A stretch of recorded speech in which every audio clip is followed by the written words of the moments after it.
एक बार नंदगांव में मैया यशोदा श्री कृष्ण की बाल लीलाओं से परेशान होकर छड़ी लेकर उनके पीछे दौड़ी। कृष्ण मैया के क्रोध से बचने के लिए भागते भागते एक कुम्हार की झोपड़ी तक पहुंचे। कुम्हार अपने घड़े बनाने में व्यस्त था, लेकिन जैसे ही उसने कृष्ण को देखा तो भाव विभोर होकर उनके चरणों में गिर पड़ा। कृष्ण ने उससे कहा, कुम्हार जी, मेरी मैया बहुत क्रोधित है, छड़ी लेकर मेरे पीछे पीछे आ रही है, कृपा करके मुझे कहीं छिपा लो। कुम्हार ने तुरंत उन्हें एक बड़े घड़े के नीचे छिपा दिया। कुछ क्षणों बाद मैया यशोदा वहाँ आई और गुस्से में पूछा, कुम्हार, क्या तूने मेरे कान्हा को कहीं देखा है? कुम्हार ने भक्ति भाव से उत्तर दिया, नहीं मैया, मैंने उन्हें नहीं देखा। यशोदा तो चली गई, लेकिन घड़े के नीचे छिपे कृष्ण यह सब सुन रहे थे।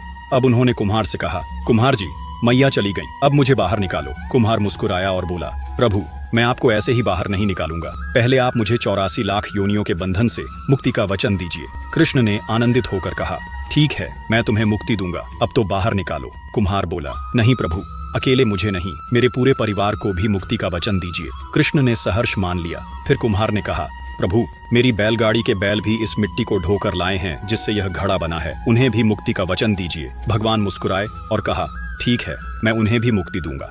अब भी कुम्हार नहीं माना और बोला, प्रभु, बस एक अंतिम इच्छा है, जो भी मनुष्य हमारे बीच हुए इस संवाद को सुनेगा उसे भी आप 84 लाख योनियों के बंधन से मुक्त करेंगे, ऐसा वचन दीजिए।